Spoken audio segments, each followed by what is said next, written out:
आतापर्यंत आपण पाहिलं की भीष्म हे अंबेशी लग्न करण्यासाठी नकार देतात.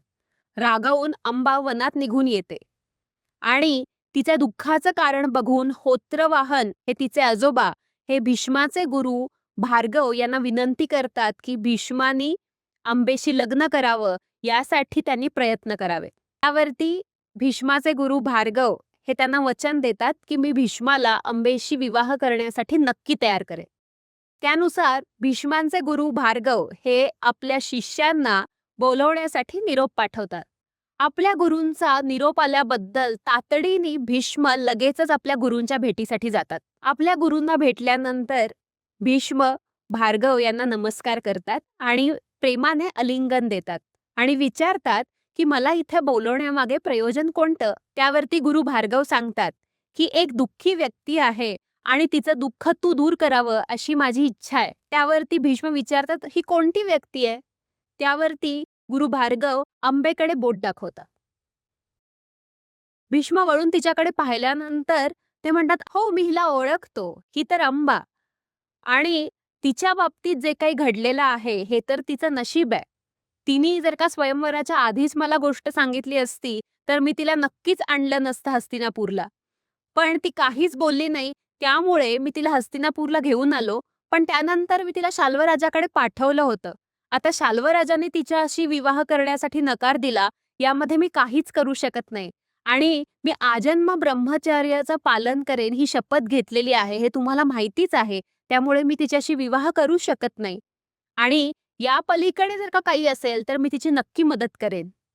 हे सर्व ऐकून गुरु भार्गव म्हणतात की तू तिच्याशी विवाह करावास ही माझी इच्छा आहे, कारण असं वचन मी तिचे आजोबा होत्रवाहन आणि अंबा या दोघांनाही दिलेलं आहे आणि मला ह्याची पूर्ण खात्री आहे की गुरूंची आज्ञा तू कधीच मोडणार नाहीस.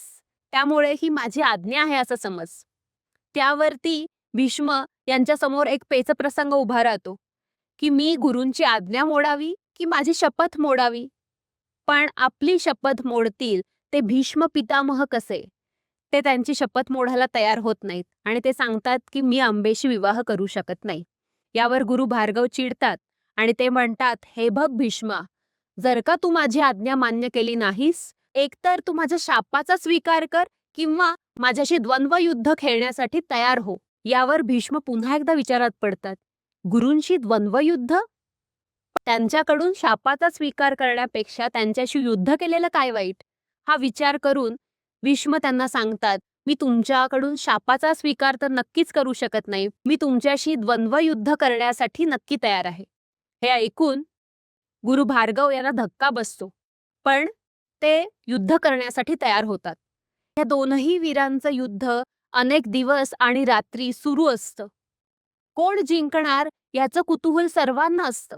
कोणीही हरण्यासाठी, कोणीही माघार घेण्यासाठी तयार नसतं. यावर एका क्षणी भीष्म पृथ्वीचा संहार होईल असं शस्त्र काढून ते रोखणार. यावेळी सर्व देवांच्या वतीने नारद आणि रुद्र हे भीष्म पितामह यांच्याकडे येतात आणि त्यांना पृथ्वीचा सर्वनाश होऊ नये अशी इच्छा असते. त्यामुळे ते भीष्मांना विनंती करतात की हे युद्ध तुम्ही थांबवावं, कारण गुरु भार्गव यांनी जर का हे युद्ध थांबवलं तर गुरु म्हणून हे त्यांना शोभणार नाही. त्यामुळे तुम्हीच या युद्धामध्ये माघार घ्यावी अशी आम्ही विनंती करतो. ही त्यांची विनंती ऐकून भीष्म ठरवतात की आपण हे युद्ध थांबवावं. त्याप्रमाणे ते गुरु भार्गवांना नमस्कार करतात आणि युद्धातून माघार घेतात. युद्ध थांबल्यानंतर गुरु भार्गव येऊन भीष्मांना मिठी मारतात आणि म्हणतात की तू अत्यंत पराक्रमी योद्धा आहेस आणि तुला मात्र मी हरवू शकलो नाही. त्यामुळे मी तुला या माझ्या वचनातून मुक्त करतो.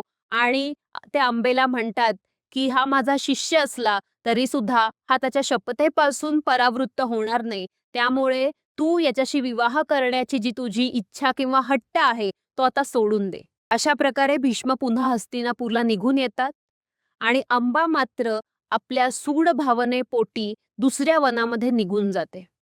इथून पुढे आपल्या मनामधला हा जो काही भीष्मांबद्दलचा राग किंवा सूड आहे, हा सूड अंबेला कुठे घेऊन जातो आणि ती पुढे काय करते, हे जर का तुम्हाला जाणून घ्यायचं असेल तर बघत रहा माझं YouTube चॅनल रंगक्षितिजाचे आणि त्यावर सुरू असणारी महाभारताची सिरीज. धन्यवाद.